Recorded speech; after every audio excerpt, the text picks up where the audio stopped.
when it comes to video games, there is a considerable multitude across all the various platforms and from numerous different eras. Finding a good game is not necessarily an easy prospect. Oh, sure, you have your well-known Resident Evils and Dooms and things of that nature, but what if you've played Doom a million times and Resident Evil 6 million times? Well, you want something kind of like that, but you just can't find anything that comes close. Well, ladies and gentlemen, we get into the concept of the hidden gem, a game that has been overlooked by the gaming multitude. Now, likely these hidden gems were overlooked at the time of their release, and as time has gone on, they faded more and more into obscurity.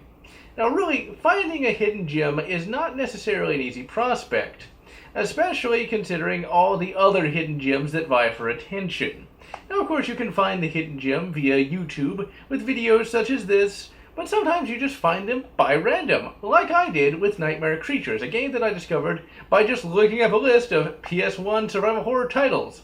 So with that, let's take a look at the oft-forgotten gem, Nightmare Creatures. Nightmare Creatures was released in 1997 by Callisto Entertainment and was published by Activision. When you first start up the game, you have a choice between two characters, a male character and a female character.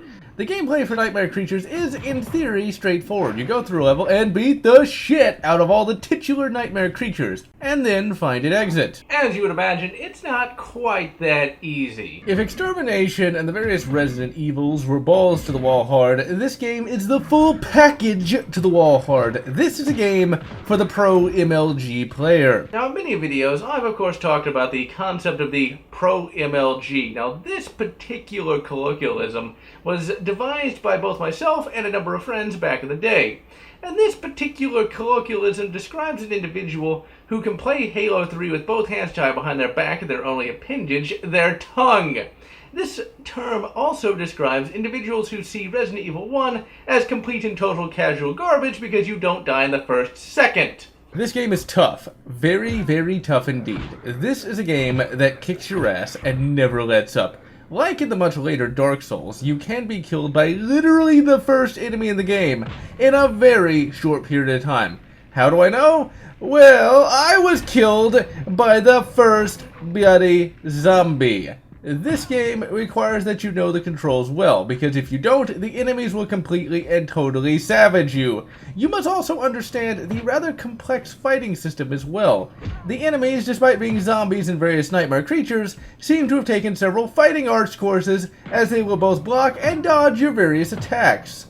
The controls for the game take a bit of getting used to, and feel a bit on the twitchy side. And by a bit, I mean it's along the lines of a CSGO player who just drank a 55 bloody gallon drum of gamer fuel and has a weapon skin on the line.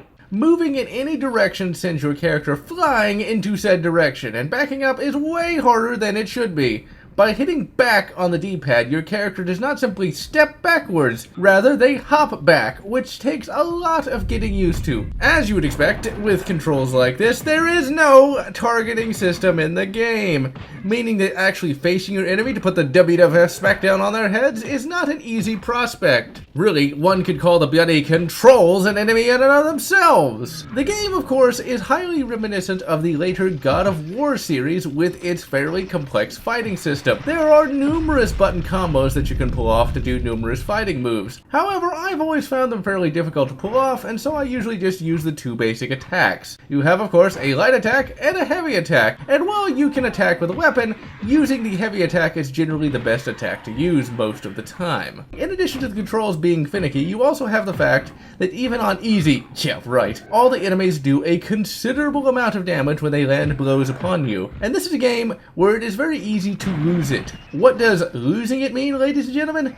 Losing it means that you can really get into the zone playing the game. You're fighting and beating all your various foes, and then you mess up once, just once, and then you are killed instantly. And that of course happens all the time in this bloody game. You could be killing the nightmare creatures with Nightmare Abandon, and then either a new enemy shows up and you are not ready for them, or you actually just encounter a regular enemy and you misjudge an attack and he stomps you into the bloody ground. Then there are the environmental hazards. As you'd expect from a game of this era, you have to platform about now and again. And as you would expect from twitchy and rather stiff controls, the jumping is horrible. Thank the Great Space Dragon and tell us both that EPSXE has the almighty F1, because damn, ladies and gentlemen, when you come to an area with platforming, you can really lose it. Now this game does of course have a lives system. You have 3 and then you go back to the beginning of the level, and you can lose them fast. At this platforming section, you can lose them all with quick succession, as you are killed instantly if you fall into the water. O most beneficent and benign F1 key,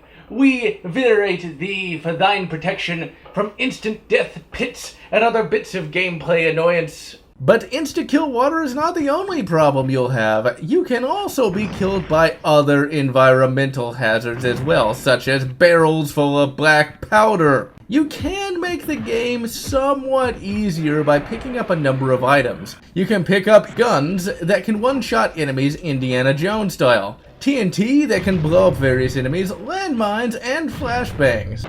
And most importantly, you can find both health and lives power-ups. These items can be found throughout the various levels, hidden in boxes, and can be beaten out of the asses of enemies. And they can go a long way to keeping you alive. But don't think the developers are trying to go easy on you. Oh no, there is one other thing that I have yet to mention, and that is this bar on the left-hand side of the screen. It's the adrenaline bar.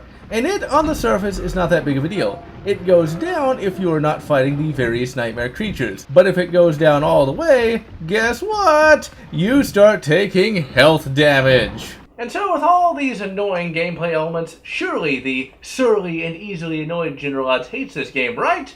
Well, surprisingly, I kinda like it. When I started playing the game, I was in full GeneralLotz mode. I.E.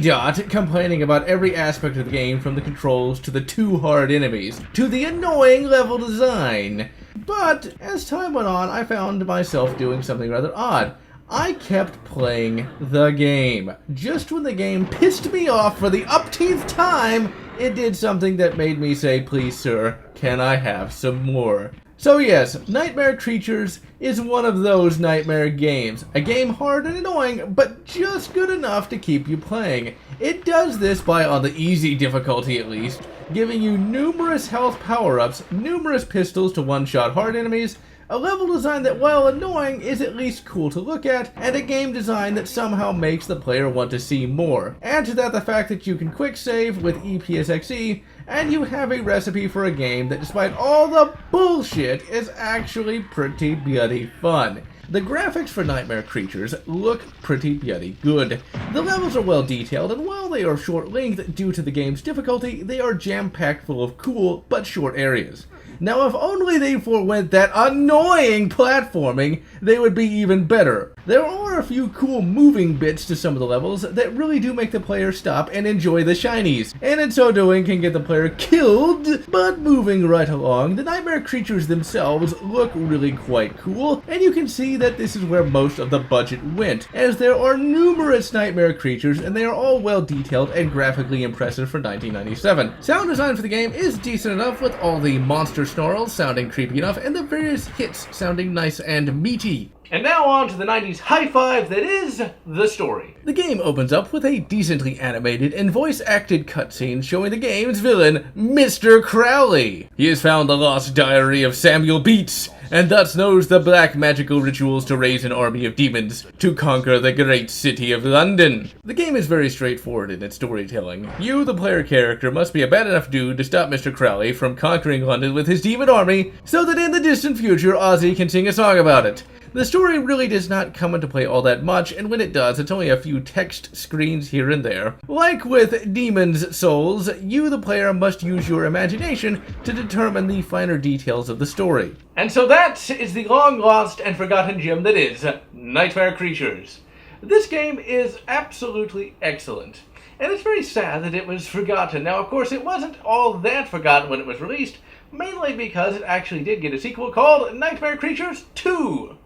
Now, do I recommend this particular game? Well, sort of. If you are a pro MLG, you'll absolutely love it, as it is certainly a challenge. If you're not a pro MLG, I still say give it a chance, but just be sure to hit that F1 key every couple of bloody seconds. It's an annoying game to be certain, but not so annoying that I want to take a bloody blowtorch to the disc. And so, I am GeneralLotz, wishing you good Nightmare Creatures 2, and good Silent Hill 3, or whatever makes you happy. If you enjoyed my review of Nightmare Creatures, please consider subscribing, and if you can, please consider supporting me on Patreon so that I can continue bringing you these great reviews. And so that is the long lost and forgotten gem, Forgotten Weapons.